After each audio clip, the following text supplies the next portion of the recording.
네, 여러분 안녕하세요. 뉴스입니다. 민주당에서는 이재명 대선 후보, 그리고 국힘당에서는 윤석열이 대선 후보로 선출이 되면서 그 못지않게 관심을 받고 있는 것이 바로 퍼스트레이디 후보들의 활동입니다. 김혜경 씨와 김건희의 내조 역할 역시 매우 중요하죠. 사실 김건희에 대해서는 굳이 말씀 안 드려도 어디 가서 말 꺼내기조차 부끄러울 지경인 것만큼은 사실인지라, 그래서 더더욱더 어떤 행보를 하게 될 것인지 주목을 받고 있고, 행여나 국제적 망신살이나 뻗치지 않을까 하는 우려도 없진 않습니다. 이재명 후보 아내이신 김혜경 씨는 이미 많은 일정들을 소화했고, 또 이재명 후보를 대신해서 많은 행사에 참석하기도 했습니다. 오늘 언론들은 김혜경 씨와 김건희가 단발머리로 머리를 정리하면서 대중과 본격적으로 만날 채비에 들어갔다라는 보도를 쏟아냈습니다. 김혜경 씨는 선거 전면에 나서서 왕성한 활동을 한 것으로 알려졌는데 더 많은 활약 기대하겠습니다. 김건희 역시도 기존의 애교머리에서 단발머리를 했다라는 걸 보면 밖으로 나오기는 나올 모양입니다. 떳떳하게 정면을 바라보지 못하고 눈을 내리까는 모습만을 봐왔는데 이후 행보에서는 어떠한 모습을 하게 될지 궁금해집니다. 가야 할 곳이 따로 있는 것 같은데 현재 분위기상 한동안은 봐야 할 듯합니다. 윤석열이 대선 후보로 선출이 되고 나서 국힘당은 현재 홍역을 치르고 있지요.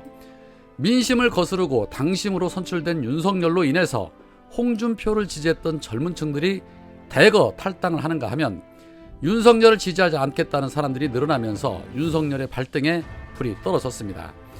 거기에 홍준표가 바로 승복 선언을 하기는 했지만 윤석열과는 절대 함께할 수 없다는 입장을 내서 윤석열의 똥줄이 바짝 타고 있습니다. 홍준표는 오늘 자신의 페이스북을 통해 이렇게 말합니다. 이번 대선에서 저는 우리 당 경선을 다이나믹하게 만들고 안개 속 경선으로 흥행 성공을 하게 함으로써 그 역할은 종료되었다고 봅니다.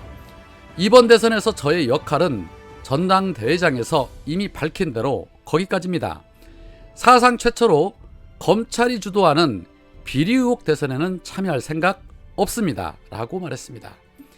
앞서 홍준표가 평당원으로서 백의종군하겠다는 말을 한 데 이어서 오늘 한 발언은 그야말로 윤석열에게 언감생심, 나한테 도움 따위는 바라지 마라 라고 확실하게 못을 박은 메시지입니다. 나로 인해 국힘당 경선이 흥행한 것만으로 만족해라. 내 역할은 여기까지다. 아무리 같은 당이지만 너처럼 비리 많은 사람 도저히 지원해줄 생각 없다라고 선을 확실하게 그어준 겁니다. 그러면서 이런 말을 덧붙입니다. 다만 이번에 저를 열광적으로 지지해준 2040들의 놀이터 청년의 꿈 플랫폼을 만들어 그분들과 세상 이야기하면서 향후 정치 일정을 가져가고자 한다. 나머지 정치 인생은 이 땅의 청장년들과 꿈과 희망을 같이 하는 여유와 낭만으로 보내고 싶다. 저에게 그동안 수천 통의 카톡과 메시지를 보내주신 여러분들께서는 곧 개설될 청년의 꿈 플랫폼에서 만나기를 기대한다. 회원수가 100만 되면 그게 나라를 움직이는 청년의 힘이 된다. 라며 자신만의 색깔 있는 소통 정치를 이어가겠다라는 의지를 보였습니다. 최근에 홍준표를 지지했던 젊은 층들은 홍준표의 이런 메시지에 상당히 호응하고 있습니다. 그동안 홍준표는 당내에서도 늘 왕따였었죠. 좋게 말해서 개파 정치를 하지 않았다고 주장을 하는 것이지만 엄밀히 말하면 왕따라고 봐야죠.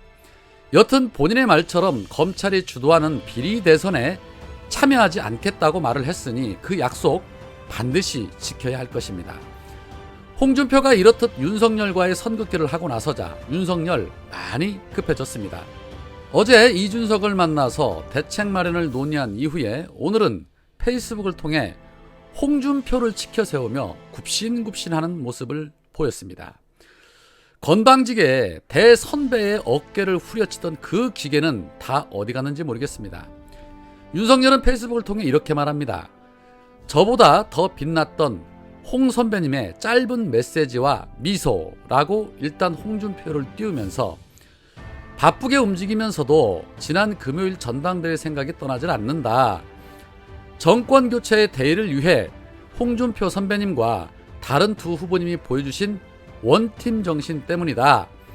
홍준표 선배님의 짧은 메시지는 제 가슴을 뭉클하게 했다.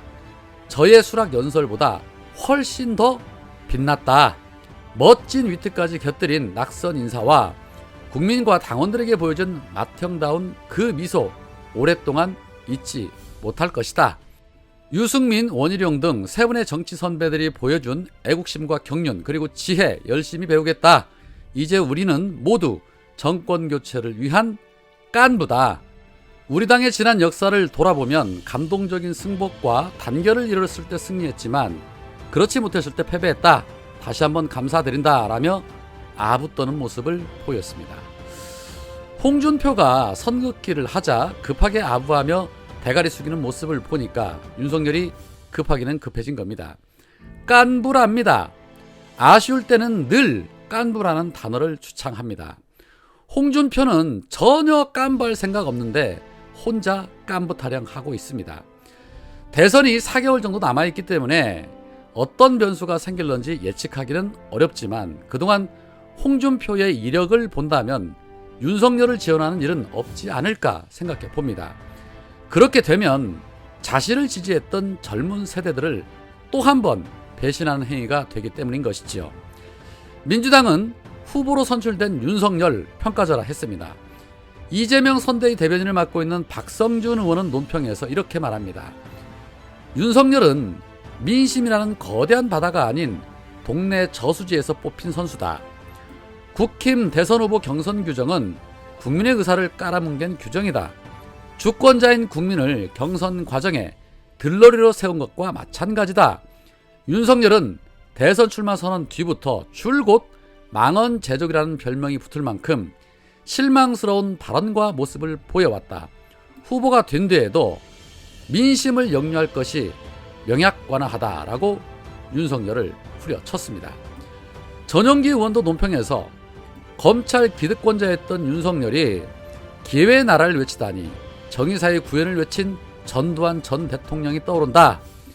대선 후보 수락 연설에서 대한민국을 기득권의 나라에서 기회의 나라로 바꾸겠다고 밝힌 것에 대해서는 정치를 웃음거리로 만들고 있다. 대통령병에 걸렸다.